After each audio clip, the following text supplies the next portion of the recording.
You coined a really good name. Like, kudos to you. Like, that was really, especially with what the podcast is, you know? Scraping by.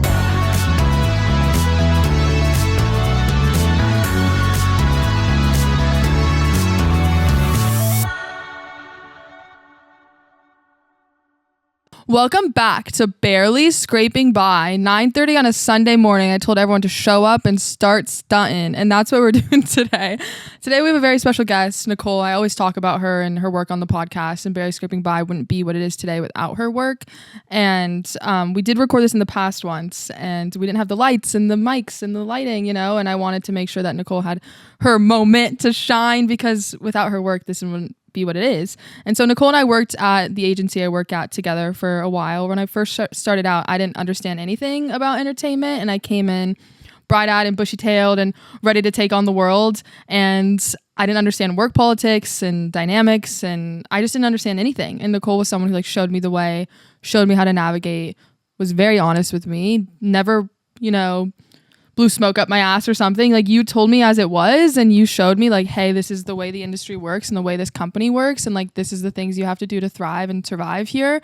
And so because of her, I was able to find some sure footing and some confidence within myself to navigate something like that. And then I brought up the podcast, and I told Nicole, hey, I have this podcast. She says, Claire, something's here. Like, there's something breathing inside of this that we can make, grow, and we can make it bigger and better. And so then we got working on this together, and because of her and her work, this is why we're sitting here today. So I wanted to give Nicole a moment to speak about herself, because her background is insane, and she's an extremely hard worker who throws herself into all her projects and shows up for the people she works with. And I wanted to speak and shine some light on who she is and what work she's, a part of. So hello, Nicole. Welcome. Hello. Hi. Welcome to Barely Scraping By.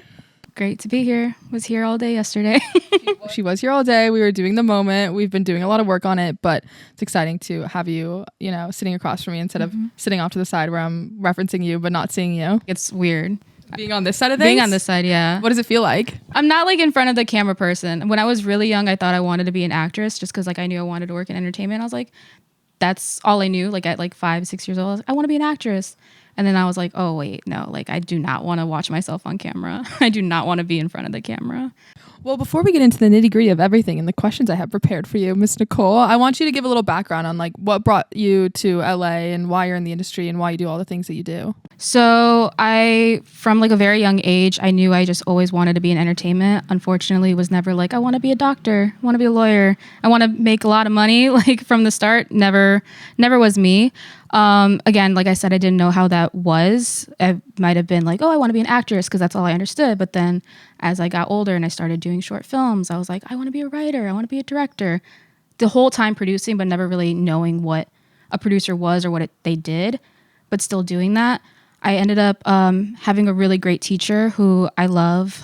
She was my 3rd grade teacher and my 7th grade homeroom teacher. And she had introduced NYU to me. She's like, have you ever heard of NYU? Because I was always the student that did a bunch of extra stuff when it came to video projects. I was in there in iMovie editing, and I had scripts, I had all my classmates in it.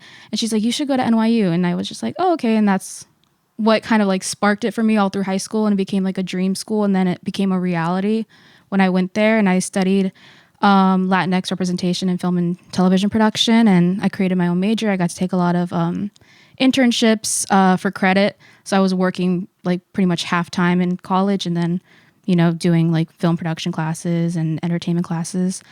And then I graduated.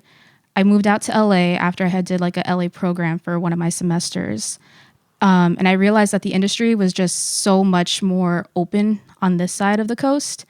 It's just a different atmosphere in New York. It's not as open. It's very news based. It's very late night based, but it's also very much it's not special. If you work in the entertainment industry, it's kind of okay, you probably do a high end job that's in this big company, and it's a smaller office, so there's not a lot of entry level positions. In LA, I was like, wow, everybody and their mom and their Uber driver works in the entertainment industry. So there was more community to be made, and there was more doors open for me. So I came out here. I tried to get every other job in the world, but didn't work out. I was getting interviews everywhere, but it was always 4th round in. I can't hire you. Like somebody internal applied and blah, blah, whatever. And then I ended up working at the agency, which I really didn't want to accept. I literally had called another place I was waiting for to hear back for, and they didn't have an offer for me. But I was like, please, I was begging, please. But I was at the agency for almost 2.5 years. I was in the mailroom for a year, and that was during the strike. So I had a lot of free time, and I've always produced on the side, like ever since I was younger and through college, and then even like now. So I was always working on projects, and then by the time I was on a desk and then we met and then this came up, I was like, yeah, sure. Like I'm always just like offering my producing skills to people. I'm like, let me help make whatever you want come to life, because I realized that that's what I was always trying to do even when I was a kid. I'd never really had like a true vision. I was always just making like home videos or like random like vlogs, but I always wanted to like tell a story that wasn't necessarily like always centered or focused on me. Why, when you were working at the agency we both worked at and I work at still, like why didn't you want to work there? Why? Because I always hear in college, like it was something that was pushed all the time. Work at a talent agency, work at a talent agency. That's the master's degree of entertainment. That's the master's degree of entertainment. That's do 1 year in an agency and get out. Like I always heard that. And so it's interesting that that wasn't something that kind of drew you in. No, because I heard that too. Like all my classes there was a lot of emphasis on go to an agency. That's the grad school essentially of entertainment. But like I said, I did so many internships. My resume was full. Like I was graduating and I was struggling to fit all my experience on one page. And I was just like, I feel like I can skip it. Because I've had a lot of experience doing a lot of things that assistants at agencies do. I've already been coordinating like events, planning. Like I had helped bosses. I answered phones, sending emails, all that stuff that you learn at an agency. I was like, I can skip it. I was really trying to bypass it. I never applied. I had known somebody when I was a president of a film club at NYU. And one of the agents that I had reached out to be on our alumni speaker series works at the agency. And I had reached out to her after I had moved to LA, had not gotten multiple offers, whatever, from jobs. I was just kind of like, oh my God, like, what am I going to do? I had given myself 3 months. I moved out here without a job. And I was like, hey girl, like, how are you? Remember me when we like did this thing? I had kept in touch with her. I was like, would love to chat, would love to just see what you're doing, hear about, your experience. And it just kind of, in like industry terms and networking, people just kind of like, okay, this college grad wants me to like submit her resume to HR, which she did. And then I had multiple rounds of interviews. I talked to 7 different people to end up in the mailroom. What? No, it was crazy. Why? Right? Why? I don't know why. 7 rounds of interviews? Yeah, because since I didn't apply for a job, like I wasn't on any like specific application. They had me meet with this person to like interview for this agent's desk. Oh, okay, somebody internal got that floater position opened. How about you interview with this person? The coordinator didn't like me, I guess. Anyway, I ended up talking to so many different people, including the head of HR.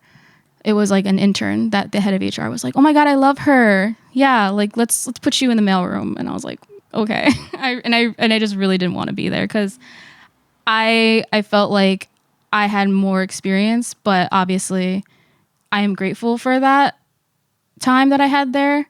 I have very 2 different minds about it. Obviously, like I got to meet so many great people. I got to meet so many like clients and see so many projects come through. And that's things that I didn't do in my internships.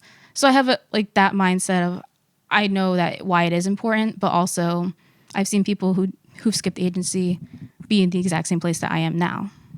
Okay, before we continue on with what you were just saying, because I do have a lot of questions swirling in my mind, not even the ones I prepared, but before I make my little comments and questions, I want to do a little body boot segment. And I know Nicole knows what this is because she produces this shit, but let's pretend like she doesn't. So right here we have a little baddie boot. I want to bring in my background, my cattle ranching roots. Can't forget her, even though I live in LA and talk like this. So in this little boot, we have some questions, and you're going to reach in and you're going to grab a little question and you're going to answer it. First, you're going to read it out loud to the crowd, and then you're going to answer it for the people. It says call your mom, dad right now and ask them what they really think about your career choice. I honestly don't need to call them. I already know. Okay, there we go. I've had this conversation with my mom multiple times.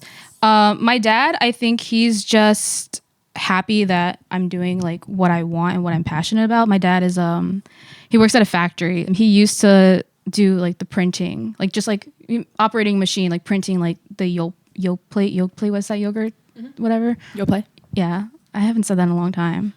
Anyway, he used to print The that yogurt? He used to print that on the cup. Now I think he works with like boxes. I don't know. He might like, I don't know, whatever. He does something different. He didn't go to college. He didn't finish high school. And he was just really excited for me to be going through all those processes.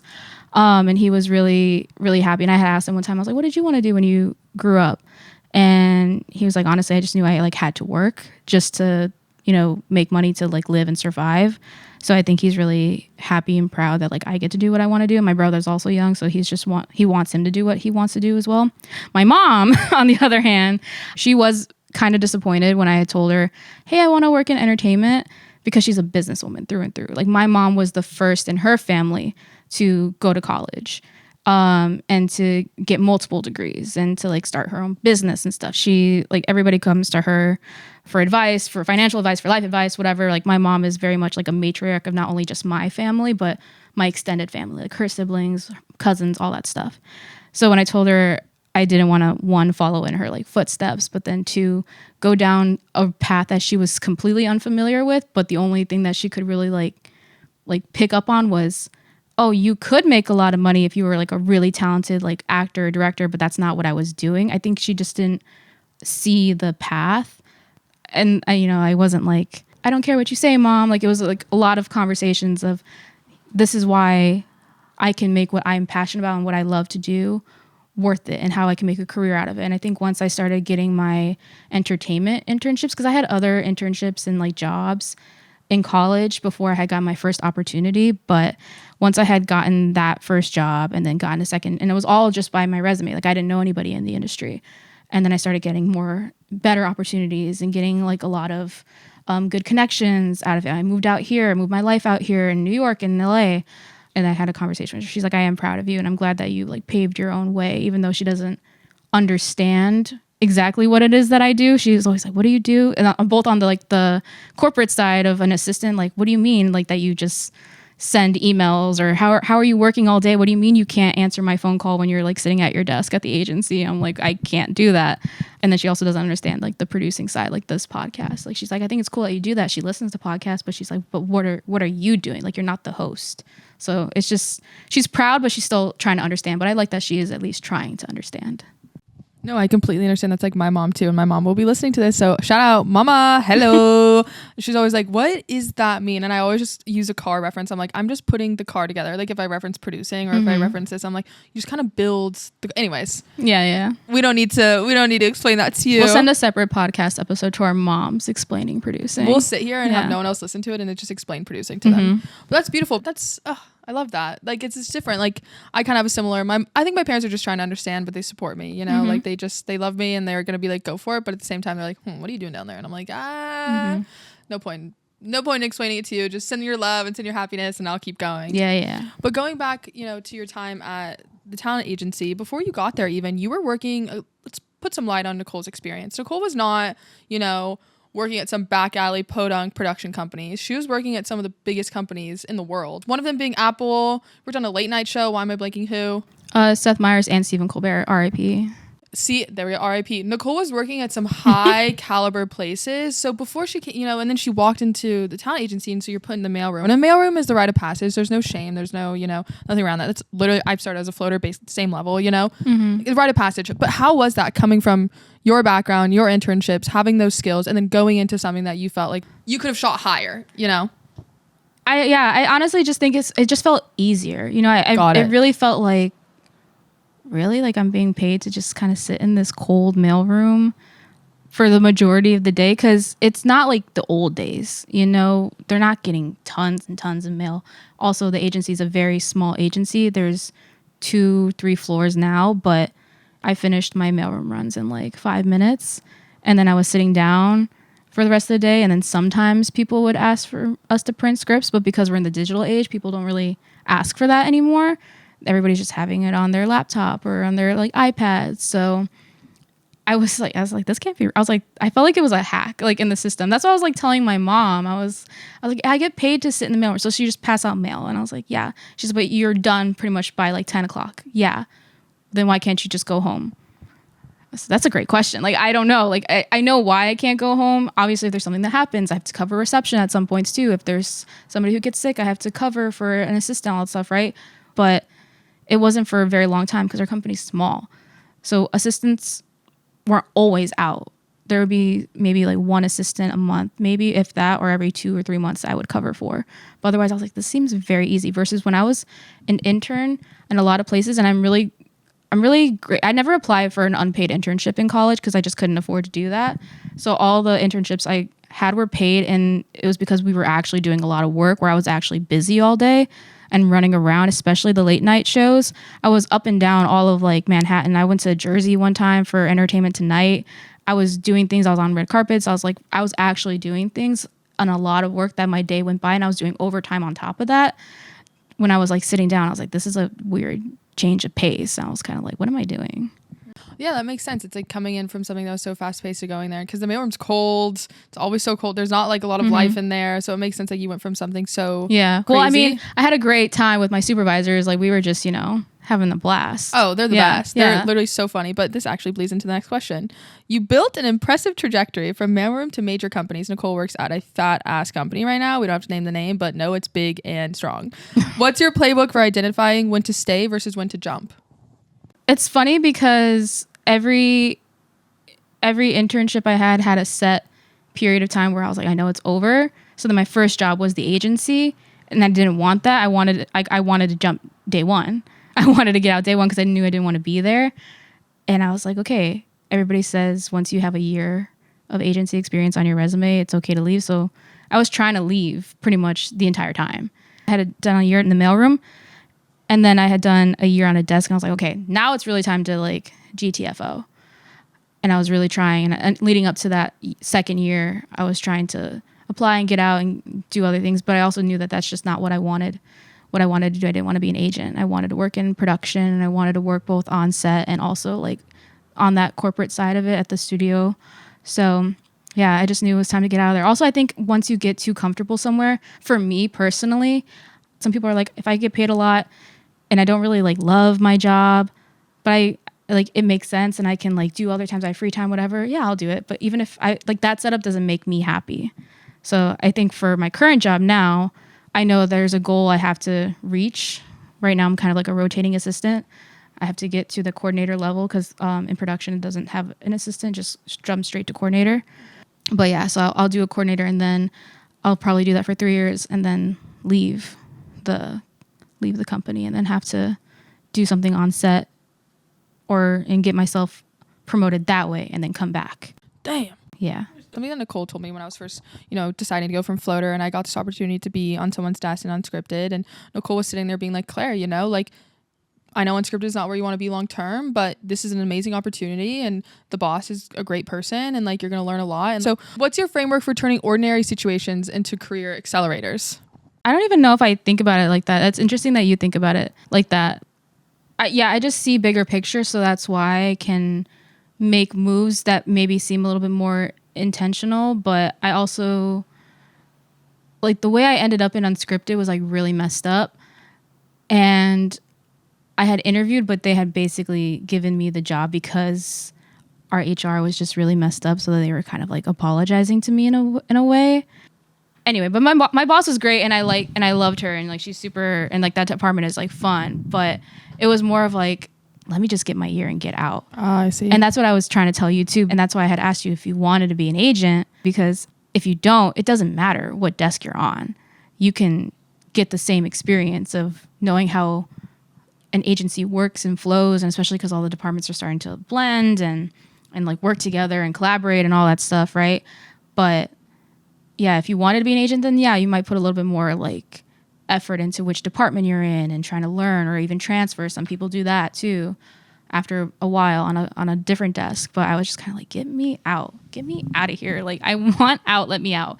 And then yeah, so that's how that happened. But yeah, you just got to think bigger picture. If I don't want to be here, why am I stressing so much about what desk I'm on, what like boss amount what people in this department think about me overall. Like obviously I didn't like leave a terrible reputation, and I have like a lot of good people in my corner in that agency and in that department, but they know that they wouldn't call me for any unscripted opportunities because I didn't show a lot of interest. That doesn't mean I was bad at my job. That just meant I wasn't trying to get promoted. You know what I mean?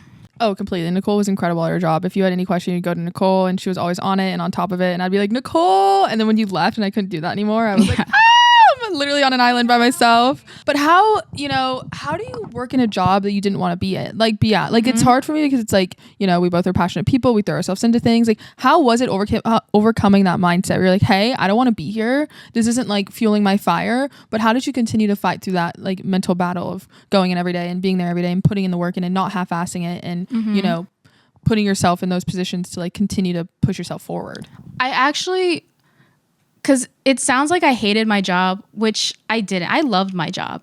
I hated the energy in that company, especially being there for 2 years, especially the way that, especially just like the situation, how assistants are underpaid, how it's like very political in some aspects and the energy and all that stuff, right? Like that's what I really didn't like showing up to every day. And I think that's where people can get stuck. But at the end of the day, I liked my job. I was good at my job. You were. My boss was really great. She was very understanding about all the other side projects that I was doing. She was also doing a lot of other side projects, but even when she was like out and about, she let me also be out and about. I worked from home a lot. I came in late pretty much all the time, but she didn't care because I still did my job. She was great. So I had other things to like fill my cup because I was doing producing on the side and I liked that, but I also just liked my job and learning from whatever I was doing. If I was like emailing clients and being like, this is how you coordinate with them, or you're meeting producers that you're emailing with, even though they're unscripted producers, still like there's still people in the industry, and then they know people and they can connect you, and we have good rapport with one another. So that's what I really like, just doing that, because at the end of the day, like I said, I wanted to be in entertainment. I didn't know how, and learning other aspects of it really does make me happy. If I really, really, really hated the job as well, I could have worked at any other job I would have hated too. I used to work in the City Hall in Chicago. I hated that job. It was fun in moments, but I hated it. I would never want to do that forever. I could always go back and be a Nepo baby in my mom's world. She works in wealth management.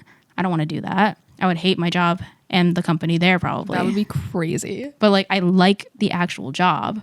I just didn't like the company and the vibes. So when you got this new opportunity and you jumped ship to this bigger company, much bigger company, worldwide, massively known. We're Global. not going to global. Mr. 305. If this company could be in space, they probably would be. Like, if I want to, they're just massive. They're just big daddy, massive, big boy, heavy swingers. But what was it like working at a company at that size and that caliber, then going from a company that is one of the biggest in the industry? How has it been navigating that world for you? It was a bit of like a culture shock, but I've had a lot of culture shocks in my life. So it was exciting. I like having opportunities to meet new people and experience new things and learn things that I didn't know before. So it's been like 5 months and I still feel very, very, very brand new versus when I was at the agency. At 5 months, I was like, oh, I'm a pro. I know everything about this company. So the learning experience just takes a lot longer. And there's so many people and things are always changing, but I like that. They never let people get too comfy. And that's what I didn't like about our last companies. They were perfectly happy to like take advantage of people being comfortable, especially when they were uncomfy, like not getting paid a lot, but they were like, this is my routine, like stuck in a rut essentially.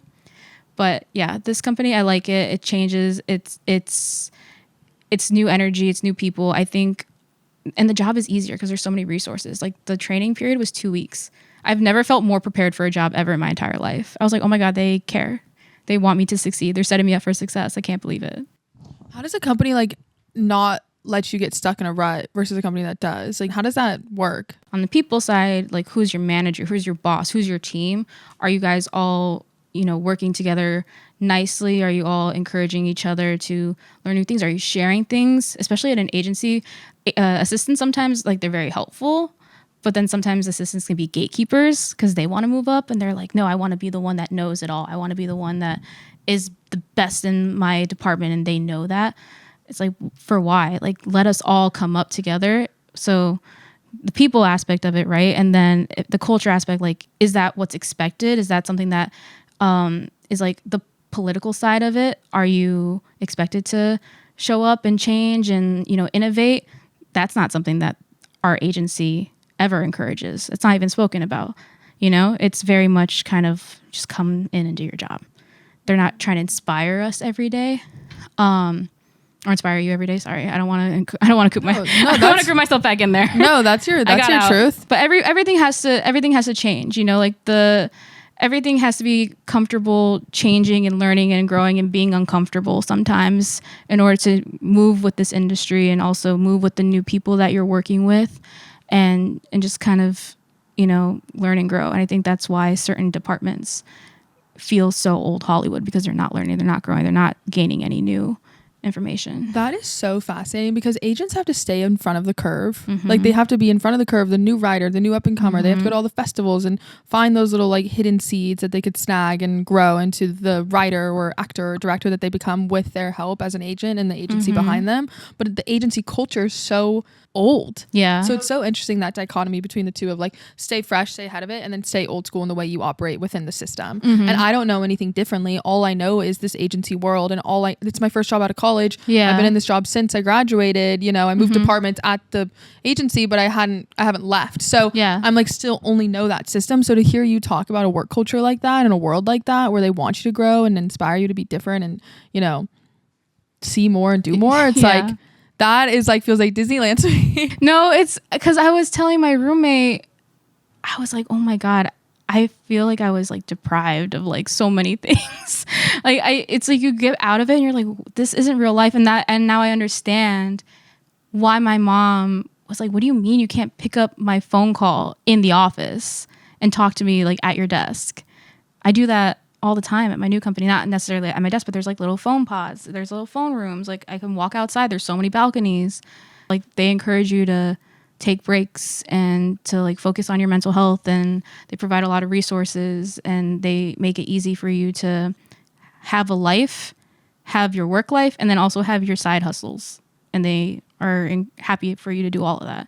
And I'm like, oh my God, yeah, I can call my mom during lunch now, or not even during lunch, like, you know, like 15 minutes between like a meeting, right? I feel envy right now. No, I'm feeling the feeling of envy. Yeah, no. And it's so easy to be like, so jealous of like the people on the other side that made it out. Because when I was at the agency, I was like, what do you mean? Like, this person has been at the agency like less than me. Like, they've been here for 8 months and they got out. And they've been here for this many months and got out. But I think, because I'm not really that kind of person, I don't really look at other people's journeys and be like, that should be me. Because everybody's on their own journey, and I have a lot of experiences that other people don't, and I know people would be jealous of that of me too. So it's like everybody's paths are different, everybody's opportunities are different. But I was in that agency feeling like envy, and I think it's just that company and that culture that brings it out in you. That makes sense. Yeah, that makes sense. But speaking of your side projects, like, you do a whole... Nicole does not just do this. She probably has a million other things on her slate that she's currently working on, and I don't even know 95% of them. Honestly, the only one I know is this. So I know that she's doing a million things and constantly working on, you know, short films and getting your feet wet in all these different avenues. Like, what are you working on? How did you find yourself, you know, seeking out these projects, attaching yourself as a producer, and having the self-belief to like bring something to life, and knowing that the people you're working on it with will believe in you to like push it forward? When I was in college, I produced a lot of things that I had originated the idea. So that was easy. I was already attached. But then that was also me producing, writing, and directing. I don't like wearing all three hats. I really don't like writing. I'm not a writer. I'll direct, but only things I write, and I don't write. So I produce.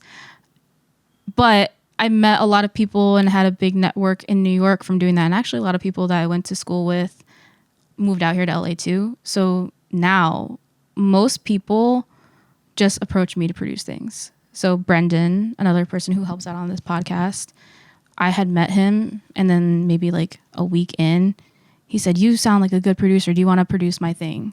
And I said, sure. Because I vibe with Brendan. He was my work bestie.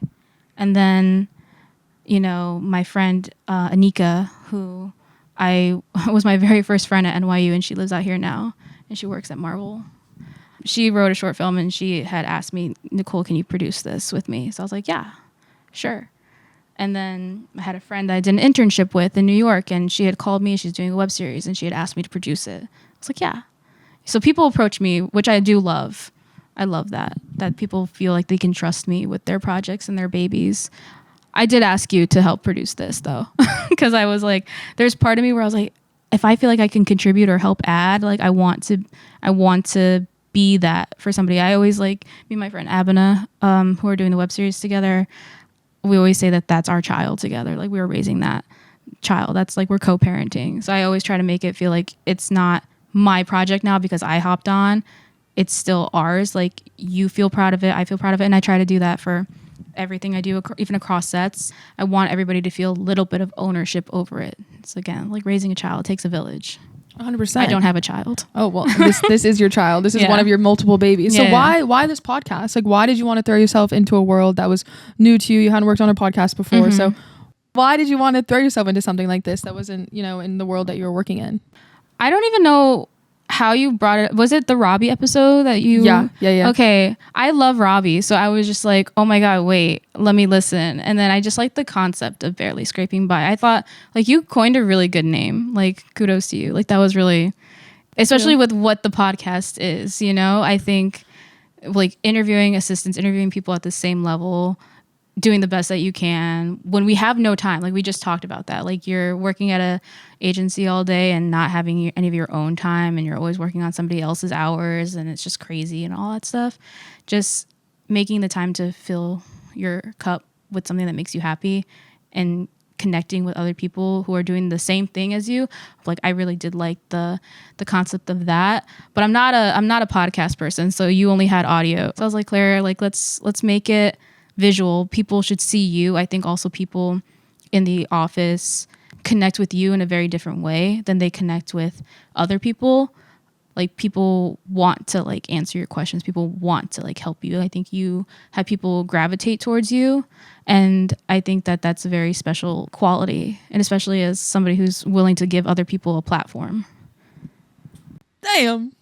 Oh, walk outside real quick. That meant a lot. Thank you. No, I think that's something that I want to like talk on here about because it's like it's meta. It feels meta right now. We're working on the podcast and then talking about the podcast on the podcast. Like it feels very like above, but it's like that's when you said that, let's do it. Let's get it going. Let's put it on. Let's give it its moment to shine. I was like, whoa, and having someone. If you have a project, this is just a little maybe unsolicited advice for the people listening. If you have a project, get yourself someone who believes in it, in a producer or someone along those lines, because I would have not. There have been moments where I've doubted this. There's been moments where I'm like, why am I doing this? Like this has not all been easy peasy keel, like let's keep going. There's moments where I'm like, who? And I got on the phone with Nicole a couple weeks ago and we were talking about this season and what we're going to be doing, and she was like, Claire, I believe this and this about it. I believe it can go here. I can believe we can do this. I can believe it can go here. I really believe in you. I believe in the platform. I believe in who you have on. And I was sitting there just listening to her believe in me and believe in this podcast and believe what we were working on together. And it was just so, I don't know. It's just good to have someone behind you pushing you forward. And she does that for me here. And we are here today because of your work, because there's so much doubt when it's your own project. And I'm like spitting things out. I'm like, oh, I don't know. And you're like, oh, that's a good idea. That's a good idea. But it's also good to know like your strengths and your weaknesses. Like I could never sit up here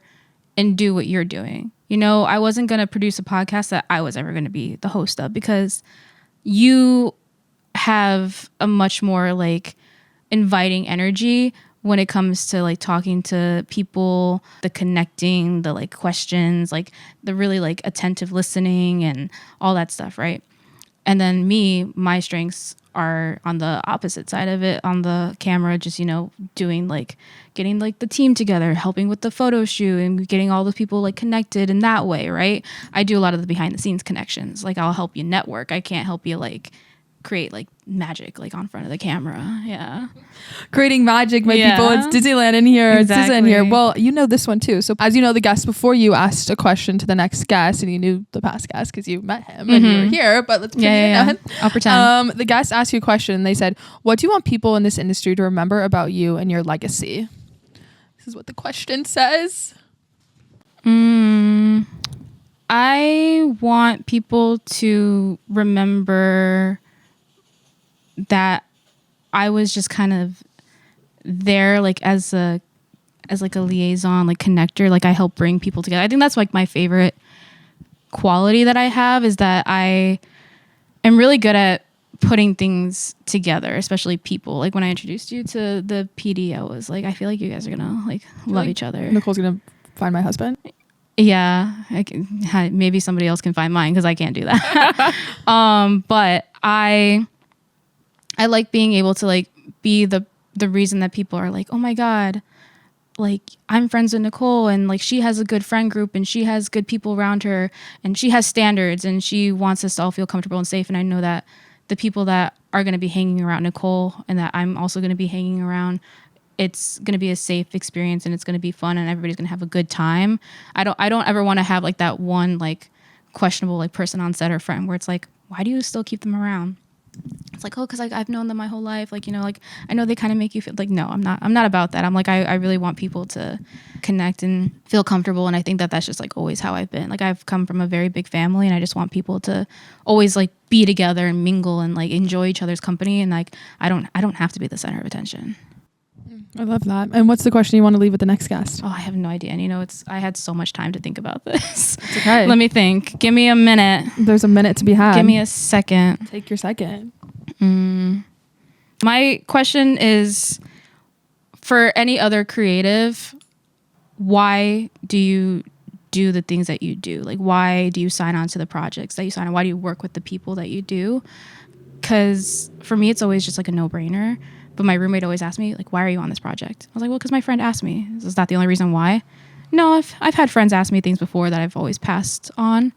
But it's sometimes just like an innate feeling in me. And when she has me try to rationalize it, I'm like, huh. Like, and it really makes me think and wonder. So I want to know, like, if it comes as naturally to other people or if they're like, no, I really have to put some thought into it. Well, Nicole, thank you so much for being on the podcast and being here today and helping behind the scenes and all the work you do for me behind the camera and now in front of the camera. And I appreciate you a lot. Thank you. Truly a lot. Thank you for everything. And I appreciate you sharing your story to the world and Kendall Jenner. Jenner, yeah. Until next time.